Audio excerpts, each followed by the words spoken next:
안녕하세요. 웜의 신바 워런 버핏처럼 매일 신문을 박전모와 함께 읽으면서 투자의 고수가 됩시다. 오늘 6월 27일 월요일 순서입니다. 주말 잘 보내셨습니까? 저도 주말 아주 잘 보냈습니다. 좀 푹 쉬었더니 거의 목소리가 다 돌아왔습니다. 중요한 기사 몇 가지가 있는데요. 한국경제 한상춘 논설위원님 아침에 항상 한국경제 와우TV에서 어떻게 그렇게 매일 새벽에 그렇게 또 내용이 되게 좋잖아요. 심도 깊은 내용을 그렇게 매일매일 하실 수 있는지 정말 존경스러운 분이신데 오늘 지금 달러를 사두면 1년 후에 대박 날까 쪽박 날까 쪽박 찰까 네 요런 기사로 한상춘의 국제경제 읽기 기사가 나와서 따왔습니다.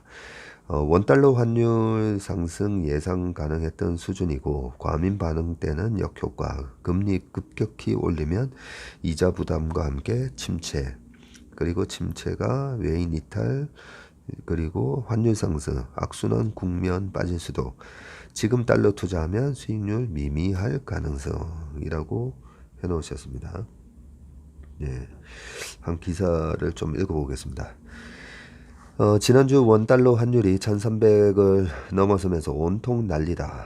과거 아시아 외환위기, 리만브러더스 사태 등과 같은 대형 위기가 발생했을 때만 이 선을 넘었던 만큼 제2 외환위기, 미증류, 퍼펙트 스톰 등 각종 위기설이 난무하고 있다. 정책 당국도 금융시장 안정 대책을 찾느라 부산하다.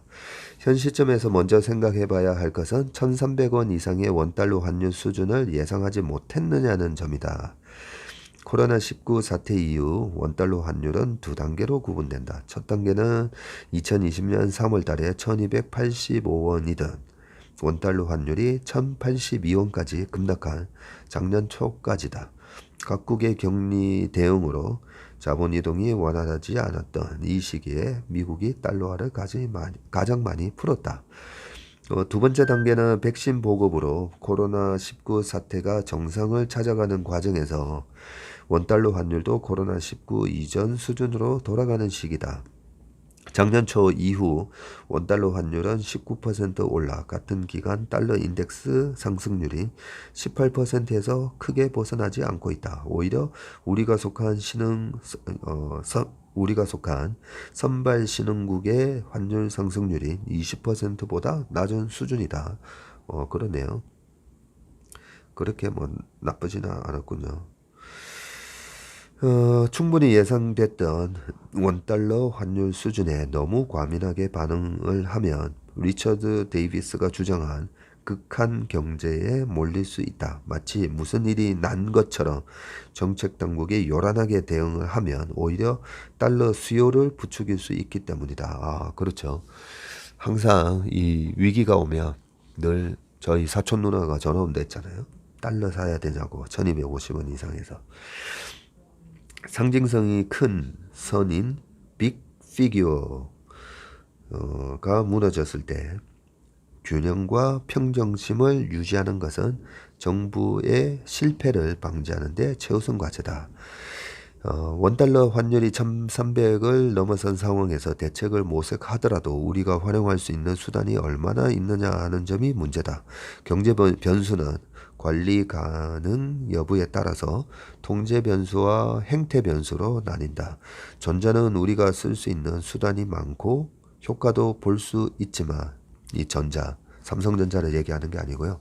이 통제 변수, 예, 전자.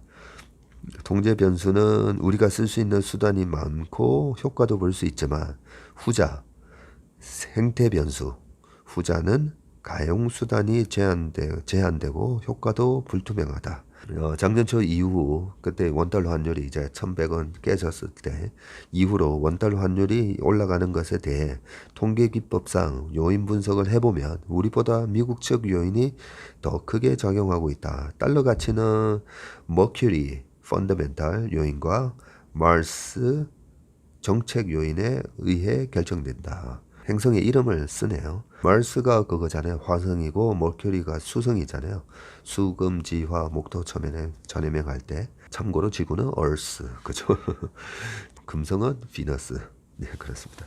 작년에 원달러 환율이 올라간 것은 머큐리 요인이 컸다. 지난해 미국이 6.7% 성장한 데에 비해 우리는 4% 성장에 그쳤기 때문이다. 올해 원달러 환율이 올라가는 것은 마스 요인이 더 크게 작용하고 있다. 뒤늦게 인플레이션의 심각성을 인식한 미국 중앙은행이 지난 3월 회의에서 0.25%포인트를 시작으로 회의 때마다 한 단계씩 높여 금리를 올리고 있기 때문이다. 우리 요인을 따진다면 경기 부진과 갈수록 확대되고 있는 무역 적자를 들 수 있다.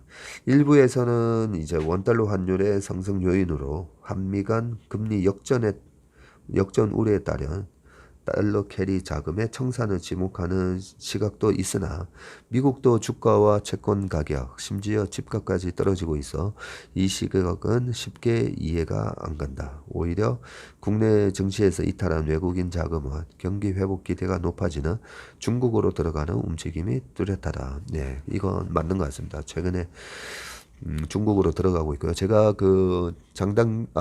미국과 한국의 금리 차이보다는 그 나라의 경제 성장률이 더 좀 중요하다고 말씀드렸죠. 왜냐하면 금리 차보다는 환 배팅이 더 중요하기 때문에요.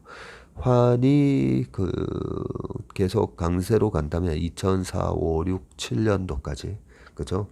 중국하고 우리나라 원화 가치가 상당히 이제 강해질 때 그 이유도 보면 중국이 2007년 그럴 때 중국의 그 GDP 성장률이요 14.2%가 나왔었습니다. GDP 성장률이요.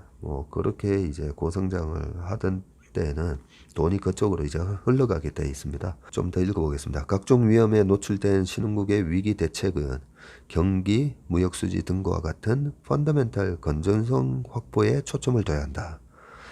원달러 환율이 상승하는 것을 달러 캐리 자금의 청산으로 인식해서 우리도 금리를 빅스텝 이상으로 올려 대응할 경우 이자 부담이 경기 침체 그리고 외국인 자금 이탈 원달러 환율 상승의 악순환 국면에 빠질 수도 있다. 실질적으로 좀 전에 우리가 채플미에서 더 얘기했었는데 우리나라 지금 10년물 국채금리가 3.5%가 넘습니다. 그리고 미국 10년물 국채금리는 어제 좀 올라가지고 3.13 뭐 이러잖아요. 그렇기 때문에 여전히 한 40bp 정도 우리나라 국채금리가 더 높습니다. 네. 정책금리 가지고 우리가 생각하면 안 된다는 거죠. 그리고 인플레이션 문제도 한국은행 분석대로 해외에서 제공하는 공급 요인이 더 크게 작용한다면 금리 인상뿐만 아니라 감세와 규제 완화, 생산성 증대, 공급망 확보, 임금 상승 자제 간 정책 혼합이 더 효과적이다. 인플레이션 극복도 하느니 주도하기보다 정부, 정치인, 기업, 금융사, 국민 등 모두가 나서야 한다. 달러 투자도 막 그렇다. 작년 초에 달러를 사뒀더라면 지금은 달러당 220원 이상 환차익을 기대할 수 있다. 하지만 지금 달러를 사면 일부에서 예상하는 1350원까지 오르더라도 겨우 50원. 수익률로는 외화 수수료를 감안하면 3%도 안 된다. 오히려 내 개인적인 행동으로 우리 국민 전체의 커다란 어려움을 초래할 수 있음을 명심해야 할 때다라고 하면서 전체적인 뉘앙스에 대한 결론은 지금 또 달러 사가지고 별 도움이 되겠냐. 그리고 지금 여기서 막 달러를 사 모으려고 하는 거는 나라 전체에 또 리스크를 괜히 가중시키는 그런 효과가 있을 수가 있기 때문에 그냥 여기서는 관망을 하는 게 나을 거다. 그런 말씀을 해주신 것 같습니다. 네, 한상준 논술위원님의 방송이나 이런 걸 보면 항상 새로운 용어 막 배우는 게 많습니다. 오늘도 머큐리 요인과 마스. 머큐리는 펀더멘탈 요인이고 마스는 정책 요인으로 용어로 쓰는 것 같습니다. 네. 좋은 거 배웠습니다. 감사합니다. 그리고 한국경제 또 신문이네요. 변동성에 짓눌린 증시, 공포지수 투자로 한숨 돌려볼까. 여기서 이제 공포지수란 시카고 거래소에서 거래되고 있는 픽스를 얘기하는 건데, 우리가 픽스 얘기가 좀 많이 나오잖아요. 그렇기 때문에 이 픽스를 활용해서 또 매매를 할 수 있는, 투자를 할 수 있는 ETF를 소개를 해놨네요. 보니까 한번 읽어볼게요. 빅스 지수가 3월 초에 연중 고점을 찍은 후에 미국 금리 인상 맞물려서 상승과 하락을 반복 중이라고 합니다. 관련 ETF, ETN 상품이 이달 수익률이 5에서 8%, 서학개미도 투자 확대하고 있고 장기 투자된 비용이 늘어서 손실 발생 가능성이 커 단기 투자가 바람직하다. 약세장 지속 예상되는 인버스 ETF도 관심을 가질 필요가 있다라고 되어 있습니다. 여기 정확한 얘기를 해놓으셨네요. 장기 투자를 하는 게 아닙니다. 픽스 가지고는 그냥 단기적으로 최악의 국면을 지났다라고 했을 때 단기 투자용으로는 아주 적합할 수가 있습니다. 근데 빅스의 성질에 대해서 좀 제대로 알고 해야 되죠. 단기 투자는 결국은 이제 트레이딩을 한다는 얘기잖아요. 주식도 장기 투자 마인드로 들어왔다가 지금 되게 다들 힘들어 하시잖아요. 장기 투자로 들어왔지만 사실은 다들 단기 트레이딩을 하고 계셨기 때문에 스트레스를 받는 것일 수가 있습니다. 예, 왜 그런지 한번 생각을 해보시면 되고요. 빅스 좀 한번 말씀드릴게요. 참고로 우리나라 증시는 제가 장기 투자가 절대 바람직한 건 아니라고 여러 번 말씀드렸죠.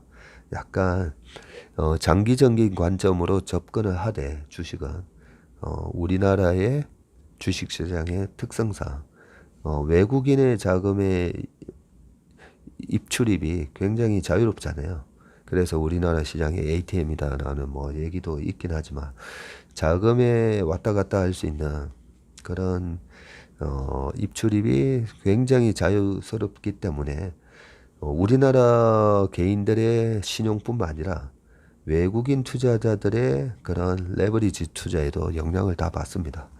그 부분이 있고요. 두 번째는 우리나라의 코스피에 들어가 있는 기업들의 거의 60% 이상이 이제 시클리컬 기업들이기 때문에 이 사이클을 타는 기업들이나 업종은 당연히 변동성이 엄청 큽니다.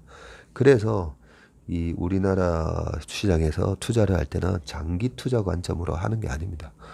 네, 물론 나머지 성장주에 대해서는 장기 투자 관점으로 가져가도 되고요. 단지 이제 6, 70%에 해당되는 그 많은 섹터에서는 그 기업이 속해 있는 산업의 사이클을 잘 이해를 하고요. 그 사이클대로 또 주가가 움직이는 게 아니라고 그랬잖아요. 반도체만 하더라도 거의 6개월에서 1년 선행학습하면서 주가가 미리 움직이는 그런 변동성을 잘 이해를 해서 트레이딩 관점, 투자와 트레이딩 관점을 5대5로 하는 게 맞다라는 말씀을 드렸는데 빅스 한번 조금 더 읽어보겠습니다. 공격적인 투자자들은 이런 장세에도 수익을 내기 위한 틈새 투자처를 찾고 있다. 대표적인 수단이 시장의 공포를 반영하는 시카고 옵션 거래소 CBO이죠. 여기서 변동성 지수, 픽스에 연동된 상장지수 펀드, ETF나 상장지수 증권, ETN에 투자하는 것이다. 공포를 사라. 픽스는 시카고 선물거래소 S&P 500 지수 선물 옵션 상품의 30일간 변동성에 대한 시장의 기대를 나타내는 지수다. S&P 500 지수를 베이스로 한 지수 선물도 있고요. 옵션도 있거든요. 그 S&P 500을 베이스로 하는 언더라잉 에셋이라고 이제 전문적인 용어로는 쓰는데 기초지수가 되는 걸 이제 언더라잉 에셋이 뭐냐? S&P 500 지수를 바탕으로 한 옵션. 이 옵션에 내재되어 있는 변동성을 이게 좀 어려울 수가 있는데 옵션의 가격 결정 모델을 보면요. 옵션의 가격을 결정하는 거에는 행사가 그리고 만기날 지금 현재 주가 금리 그리고 변동성 뭐 등등이 있는데 그 옵션의 가격을 갖고 변동성을 역산해서 이제 이렇게 뽑아낼 수가 있습니다. 그걸 이제 implied volatility라고 하는데 그 내재된 변동성을 끄집어내면 지금 사람들이 얼마나 공포감을 느끼는지 알 수가 있습니다. 그게 이제 바로 픽스라는 지수를 산출하는 방식이고요. 이 픽스가 높아졌다는 것은 투자자들의 불안 심리와 매도세가 강해졌다는 것을 의미한다. 픽스가 우크라이나 전쟁 직후 3월 7일 36.45까지 뛰면서 연중 고점을 찍었다. 이때 이제 페드가 첫 번째 금리 인상 하기 전이었죠. 그리고 페드가 자이언트 스텝을 밟은 이달 들어서 다시 오름세를 보이더니 금리 인상을 앞두고 지난 13일 34.02까지 치솟은 뒤 최근 30을 넘나들고 있다라고 합니다. 제가 이제 그 최근에 이제 투자 설명회를 한 걸 우리 상류CB TV에 올려놨잖아요. 거기서 이제 빅스가 안정되고 있다라고 여기 차트가 나오네요.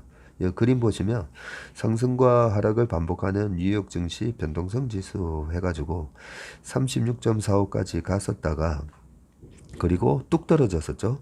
뚝 떨어졌다가 다시 금리 인상 발표를 3월, 4월, 5월 5월달 이제 75bp 금리 인상 발표하기 전에 또 확 올랐다가 50bp였죠. 그때는 50bp였고 그리고 이번에 75bp 발표할 때 또 올라갔었는데 실질적으로 보면 빅스의 고점이 계속 이렇게 내려가고 있잖아요.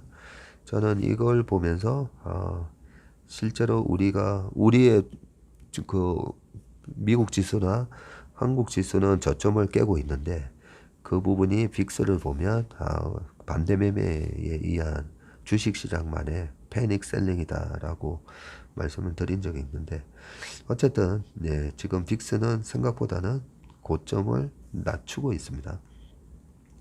픽스가 상승하면서 이에 기반한 ETF, ETN 상품은 최근 혼조세를 보이는 상황이다라고 수익률이 쭉 나오고 있고요. 서학개미들 역시 최근 변동성이 심해진 장을 노리고 빅스 상품에 투자하고 있다라고 하면서 이달 들어서 23일까지 국내 투자자들이 UVXY 를 6,419만 달러를 사들였네요. 금액 기준 상위 17위를 차지했고요. 해외 투자 상품은 세금 부담이 크다. 이 경우 국내 시장에 상장된 픽스 상품에 투자하는 것도 한 방법이다. 그렇죠. 해외 걸 바로 직접 매매를 하게 되면 22% 세금을 내야 되죠. 그래서 국내 시장에 상장된 픽스에 투자를 하면 국내는 픽스를 추종하는 신한 S&P 500 픽스 ST 선물 ETN이 있고요. QB S&P 500 픽스 ST 선물 ETF 등등 있네요. 그리고 새 상품은 이달 23일까지 수익률이 각각 8.5, 8.6, 3.4를 기록했다라고 돼 있고 삼성 S&P 500 픽스 SD 선물 ETN은 환해지형 상품으로 최근 달러 강세 혜택을 받지 못해서 비교적 저조했다고 합니다. 픽스가 올라가는데 베팅하는 상품이군요. 이게 전문가들은 픽스 상품에 투자할 때는 반드시 단기 투자를 하라고 조언한다. 픽스 관련 상품들은 모두 선물 관련 상품에 투자하는데 만기가 돌아옴에 따라 차월물로 넘어가는 롤오버가 반드시 필요하고 오랫동안 들고 있다면 롤오버 비용이 누적되어서 이익은커녕 손실이 발생할 수도 있다. 미래에셋증권에 따르면 2017년 픽스가 14.1% 하락하는 동안 빅스 ETN 상품은 평균 70.6% 떨어졌다? 와. 빅스 ETN 상품이 평균 70.6%. 이 상품을 얘기할 때는 이런 변동성 위험에 대해서 반드시 좀 고지를 해드려야 될 것 같으네요. 사실 그 빅스가 장이 되게 좋을 때는 빅스가 그냥 10 언저리에서 왔다 갔다 하거든요.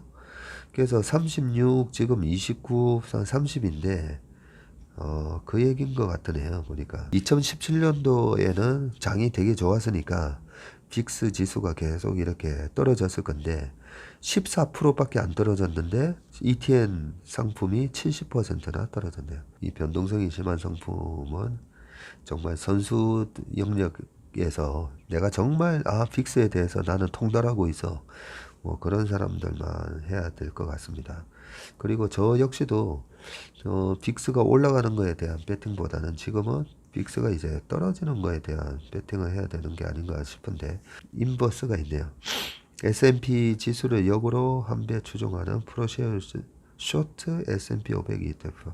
이거는 S&P 500에 대한 숏이네요. 이렇게 장기적으로 성장하는 지수에 대해서는 숏플레이 하는 게 굉장히 불리합니다. 네. 이 ETF는 연초 이후 수익률이 21.64%에 달했다. 나스닥 100 지수를 역으로 한 배 추종하는 프로쉐어스 숏 QQQ ETF도 같은 기간 6.21% 수익을 기록했다. 라고 뭐 쭉 돼 있고요. 다른 거는 뭐 그냥 인버스 ETF에 대한 소개네요. 그리고 그 다음 한국경제에서 ELS 조기 상환 3분의 1 토막해서 원금 까먹은 상품이 속출하고 있다고 합니다. 항상 이렇게 지수가 20% 가까이 빠지면 ELS가 문제가 생깁니다. 1.7조 달했던 조기 상환 지난달 6,880억이 급감을 했고요. 이달엔 감소폭이 더 커져 삼성전자와 AMD 등을 기초자산 삼은 상품은 원금 손실 확정 잇따라 국내 증시가 하락세를 보이면서 특정 주가 지수와 종목을 기초자산으로 하는 ELS의 손실 위험이 커지고 있다라고 되어 있고요. 조기 상환 규모도 뚝 떨어졌는데 지금 표에 보시면 줄어든 ELS 조기 상환 금액이라고 하면서 1월, 2월, 3월, 4월까지만 하더라도 조기 상환이 계속 들어오다가 5월, 6월 하면서 지수가 이제 빠지니까 조기 상환이 안 되는 거죠. 보통 ELS가 이제 3년짜리로 해서 6개월마다 이제 조기 상환을 결정을 하잖아요. 그래서 처음에 예를 들어서 기초자산이 뭐 삼성전자가 10%만 6개월 동안 뭐 10%만 빠지지 않으면 연수익률 뭐 3%로 확정을 해드립니다. 뭐 이런 게 이제 ELS잖아요, 그죠? 그런 상황에서 주가가 이제 쭉 빠지게 되면 그 구간 원금이 보장이 되고 조기 상환을 할 수 있는 그 가격선을 못 지키다 보니까 그 다음 달로 넘어갑니다. 6개월 동안 조기 상환이 안 됐으면 그 다음 6개월. 그 다음 6개월 사이에 그 조기 상환을 할 수 있는 가격 구간으로 돌아오면 다행인데, 최근에 보면 주가가 계속 이렇게 밀리다 보니까 조기 상환이 안 됐겠죠. 이렇게 이제 조기 상환이 급감을 했고요. 만기까지 정해진 기준을 넘기지 못하거나 만기 전이라도 락인 베리어가 이제 원금 손실이 발생할 수 있는 주가 기준. 그 EL에서 보시면 꼭 락인 베리어를 꼭 확인을 하셔야 돼요. 3년 동안에 삼성전자가 처음에는 마이너스 5%, 10%, 6개월마다 이 안에 이상만 가격이 찍히면 조기 상환이 되고, 마이너스 40%만 가지 않으면 절대 원금은 손실이 나지 않습니다. 3년 동안에 마이너스 40%뭐 이런 식으로 이제 얘기를 하는데, 마이너스 40을 터치하게 되면 그러면 어떻게 되느냐? 그러면 이제 원금 상환에 대한 조건이 없어지고 마이너스 40부터 이제 시작을 하게 됩니다. 내가 1,000만 원을 넣었으면 600만 원이 되는 거죠. 거기서부터 주가가 만기까지 얼마나 회복하느냐에 따라서 손실이 줄어들 수가 있는데, 그게 이제 기준이 되는 원금 보장의 그 워런트가 소멸되는 그 기준선이 락인 베리어라고 합니다. 베리어. 낙인은 이제 낙아웃이, 우리가 이제 권투에서 KO 당했다고 했을 때 낙아웃이거든요. 예. 그리고 이제 낙인, 어디 선을 뚫고 들어왔다라는 게 이제 낙인이라고 보시면 됩니다. 삼성전자 하락의 원금 손실이라고. 삼성전자가 최근에 이제 고점 대비 40% 빠졌잖아요. 그래서 아마 ELS에서 낙인이 되는 게 아마 있을 겁니다. 미래에셋증권은 삼성전자와 AMD를 기초자산으로 삼은 29,666호 ELS가 아마 낙인 들어갔나 보네요. 그리고 키움증권은 삼성전자가 기초자산인 1589회와 1584회 ELS가 손실을 냈다고 공지했다. KB증권도 삼성전자가 기초자산 일부로 포함된 KB에이블 이 원금 손실이 확정됐다고 낙인에 들어갔다는 얘기죠. 글로벌 증시 하락으로 ELS 손실이 확정되는 경우도 늘어날 전망이다. 전균 삼성증권 연구원은 테슬라, 엔비디아 등 해외 성장주를 기초자산으로 삼는 ELS는 올 들어서 해당 종목 주가가 30에서 40%가량 급락해서 원금 손실 구간에 진입한 상품이 아마 덜어 있을 것이라고 말했다고 합니다. 그 다음에 당국 눈치 보랴, 외인 주주 신경 쓰랴, 금융지주 회장의 딜레마라고 돼 있으면서 4대 금융지주 현황이 나옵니다. 여기 보시면 표에 사진까지 다 나옵니다. KB금융지주 윤종규 회장님이고요. 신한은 조용병 회장님이시고요. 하나는 함영주 회장님, 우리금융은 손태성 회장님인데 여기서 이제 좀 제가 안타까운 부분은 보세요. 임기 중에 연평균 순이익을 2조 8,490억을 내셨고요. KB금융이. 신한은 3조 3,826억을 내셨고요. 함영주 회장님은 아마 이번에 취임하신 것 같습니다. 그리고 손태성 회장님은 2조 428억 원의 수익을 내셨는데 올 1분기에 KB가 1조 4,580억, 신한이 1조 4천억, 그리고 하나금융은 9천억, 우리금융은 8,842억. 위에 두 KB랑 신한이 수익 규모가 비슷하고 하나하고 우리가 한 9천억대로 비슷하네요. 근데 여기서 제가 안타깝다고 하는 게 외국인 주주 비중입니다. 외국인 주주 비중이 KB가 72.3, 신한이 62%, 그리고 하나금융지주가 71%, 우리가 34.64%입니다. 지금 외국인의 코스피에서 비중이 30%가 깨졌다, 이런 뉴스를 보셨는데 실질적으로 보면 우리나라의 대표 기업 은행들의 지분율이 외국인들이 이렇게 어마어마하게 높습니다. 은행이 뭡니까? 예대 마진으로 먹고 살고요. 우리 개인들이 열심히, 개인뿐만 아니라 기업이 열심히 일해서 번 돈으로 은행에 예금을 하고 그 돈을 또 우리 소상공인부터 시작해서 또 대기업까지 그 돈을 또 대출해 갈 때 그 대출 이자가 더 비싸잖아요. 그죠? 그 예대 마진으로 수익이 나는데 그 수익이 나는 이 은행에 주주의 70% 전후가 다 외국인이라는 거죠. 그걸 제가 이제 투자의 본질 책에서 좀 동탄할 일이라고 좀 적어놨었죠. 우리의 우량 기업의 주식을 우리가 많이 갖고 있어야 이렇게 수익이 엄청났잖아요. 전년 동기 대비 14.4%, 지난도 17.5%, 우리 금융지주도 지난 동기 대비 32%. 이렇게 수익이 나와서, 그리고 또 정부가 배당 올려라 해가지고 배당 올려봐야 이 외국인들한테 70%가 다 흘러 들어간다는 거죠. 그런 측면에서 우리나라의 부동산 부자분들이 이렇게 고배당을 주는 우리나라의 기업들의 주식을 많이 좀 사셔야 됩니다. 물론 그러기 위해서는 이제 배당에 대한 배당 소득세가 금융소득 종합과세 때문에 소득이 높은 분들은 거의 40%가 넘는 또 배당 소득세를 내야 되다 보니까 또 그런 또 문제가 있긴 합니다. 아무튼 금리 장사 제동의 실적 악화는 불가피한데 정책 기조 따르면 회장 연임에 차질이 있고 은행 중심 수익 구조도 한계가 있다. 어, 외국인 주주 비중이 절대적인 4대 금융 지주가 금융 당국이 수익 추구가 지나치다는 제동에 경고에 잠시 대출 금리 인상에 제동을 걸었는데 이 외국인 주주 비중이 높다 보니까 이래저래 눈치를 봐야 된다 이런 얘기고요. 특히 내년 회장 임기 만료를 앞두고 실적을 끌어올려야 하는 KB신한금융은 외국인 주주 눈치를 살펴야 하는 상황이다라고 되어 있습니다. 4대 시중은행의 고정형 주택담보대출 금리가 지금 4.7에서 6.5 사이네요. 꽤 많이 올랐네요.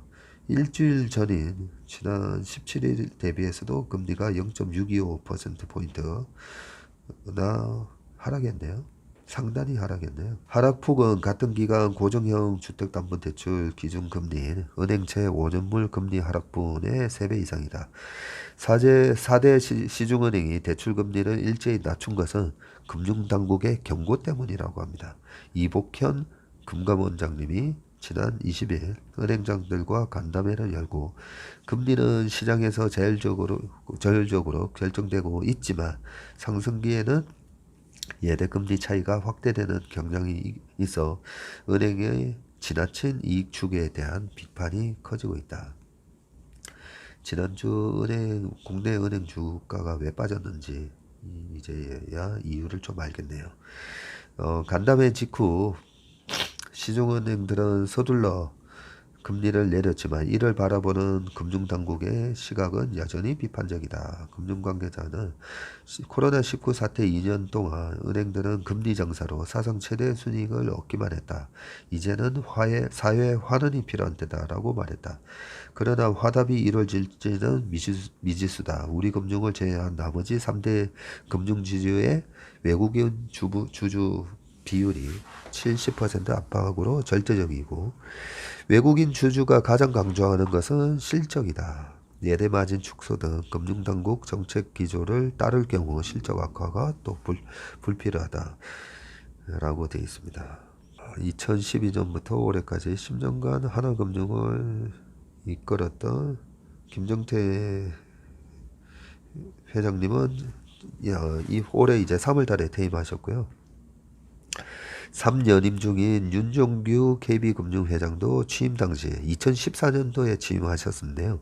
1조 4천억 원이던 순이익을 16년도에는 2조, 17년도에는 3조까지 끌어올린 공로를 받고 있다. 지주사 전체 수익의 절반 이상을 은행이 차지하는 구조도 금융지주사들이 마냥 금융당국 말에 고분고분하지 않을 것이라는 전망에 힘을 싣고 있다. 최근 신한금융이 신한금융투자 사옥 매각을 추진한 것도 이와 무관치 않다는 해석이다라고 되어 있고요. 금융권 관계자는 금융당국과 외국인 주주 모두에게 밑보여서는 안 되는 지주사 회장들에게는 시련이 다가온 셈이다라고 말했다고 합니다. 여기서 제가 약간 좀 고무적으로 봐지는 게 우리가 그 은행 같은 경우에는 낙하산 인사 뭐 이런 거에 대한 고정관념이 좀 있었잖아요. 근데 지금 보면 김정태 회장님이 10년을 하셨고 보니까요. 그리고 윤종규 KB금융회장님도 2014년부터 하셨으니까 그 사이에 뭐 정권 교체가 있었지만 실적을 잘 내니까 이렇게 계속 연임을 하시는 그런 모습이 보여서 그런 부분은 상당히 긍정적이라고 봐집니다.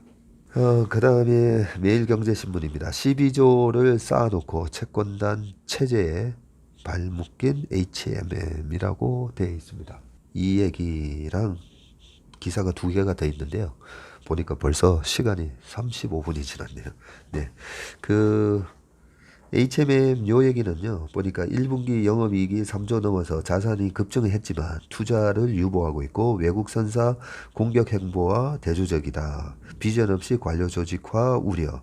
강석훈 산업은행 회장 입장 주목한다라고 돼 있으면서 오른쪽 이제 표가 쭉 나오고 있잖아요. 보면 HMM 유동자산 현황하고 급격히 개선된 HMM 실적인데 아무래도 이 회사가 망하고 산업은행이 들어와서 지금 산업은행 지분이 50%가 넘죠. 예, 그러다 보니까 뭐 투자를 해야 될 때 지금 너무 또 보수적으로 하는 거 아니냐. 뭐 그런 얘기가 있었던 것 같습니다. 네.